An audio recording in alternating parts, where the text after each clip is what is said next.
رات کی خاموشی میں جب دنیا اپنے شور اور ہنگامے سمیت سو رہی ہوتی ہے، تب ایک خاص لمحہ ایسا آتا ہے جس میں دل کو عجیب سا سکون اور روح کو نرمی محسوس ہوتی ہے، اور یہ وہ وقت ہوتا ہے جب انسان اپنے رب کے بہت قریب ہوتا ہے اور دعاؤں کی قبولیت کے دروازے نسبتاً زیادہ کھل جاتے ہیں۔ اس وقت کی ایک خاص عبادت جو ہے نا، ایک خوبصورت عبادت جو اس وقت کی ہے، وہ ہے تہجد، جو نہ صرف روحانی سکون دیتی ہے بلکہ انسان کے اندر امید، حوصلہ اور نئی توانائی بھی پیدا کرتی ہے۔ اسلامی روایات میں کچھ ایسے اذکار اور تسبیحات بھی بیان کیے گئے جن کا مقصد دل کو اللہ تعالیٰ کی طرف متوجہ کرنا اور زندگی میں خیر کی طلب کرنا بھی ہوتا ہے۔ انہی میں سے ایک مختصر مگر بامانی ذکر ہے، یا بدیع العجائب بالخیر یا بدیع، یہ بھی پڑھا جاتا ہے، اور اس ذکر کا مفہوم یہ ہے کہ اے حیرت انگیز طریقے سے چیزوں کو وجود دینے والے، اے نئی اور بہترین تخلیق کرنے والے، ہمیں بھی اپنی زندگی میں خیر اور بھلائی عطا فرما۔ یہ جو تسبیح ہے نا، یہ تہجد کے وقت خاموشی اور یکسوئی کے عالم میں کی جائے تو انسان اپنے اندر ایک عجیب سا سکون محسوس کرتا ہے، جیسے دل کے ہلکے جو بوجھ ہے نا وہ ہلکے پھلکے ہونے لگتے ہیں اور سوچوں میں ایک عجیب سی ترتیب بھی آنے لگتی ہے۔ انسان کو یہ احساس ہوتا ہے کہ اس کی زندگی کے معاملات صرف اس کے ہاتھ میں نہیں بلکہ ایک بہت بڑی حکمت والے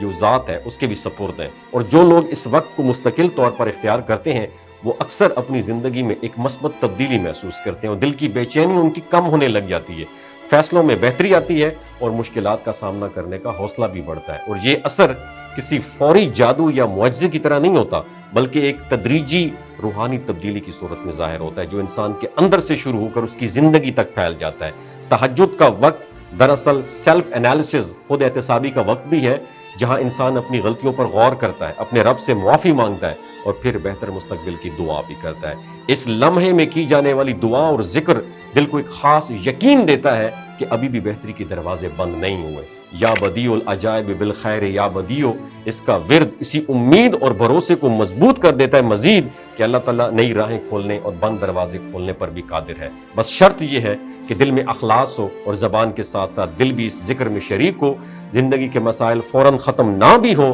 تو بھی انسان کے اندر ایک سکون ضرور آ جاتا ہے۔ ویڈیو اچھی لگی ہو تو شیئر ضرور کیجیے گا۔ وما علینا الا البلاغ المبین، جو ذات ہے اس کے بھی سپرد ہیں، اور جو لوگ اس وقت کو مستقل طور پر اختیار کرتے ہیں وہ اکثر اپنی زندگی میں ایک مثبت تبدیلی محسوس کرتے ہیں اور دل کی بے چینی ان کی کم ہونے لگ جاتی ہے، فیصلوں میں بہتری آتی ہے اور مشکلات کا سامنا کرنے کا حوصلہ بھی بڑھتا ہے۔ اور یہ اثر کسی فوری جادو یا معجزے کی طرح نہیں ہوتا بلکہ ایک تدریجی روحانی تبدیلی کی صورت میں ظاہر ہوتا ہے، جو انسان کے اندر سے شروع ہو کر اس کی زندگی تک پھیل جاتا ہے۔ تہجد کا وقت دراصل سیلف انالیسز، خود احتسابی کا وقت بھی ہے، جہاں انسان اپنی غلطیوں پر غور کرتا ہے، اپنے رب سے معافی مانگتا ہے اور پھر بہتر مستقبل کی دعا بھی کرتا ہے۔ اس لمحے میں کی جانے والی دعا اور ذکر دل کو ایک خاص یقین دیتا ہے کہ ابھی بھی بہتری کے دروازے بند نہیں ہوئے۔ یا بدیع العجائب بالخیر یا بدیع، اس کا ورد اسی امید اور بھروسے کو مضبوط کر دیتا ہے مزید کہ اللہ تعالیٰ نئی راہیں کھولنے اور بند دروازے کھولنے پر بھی قادر ہے۔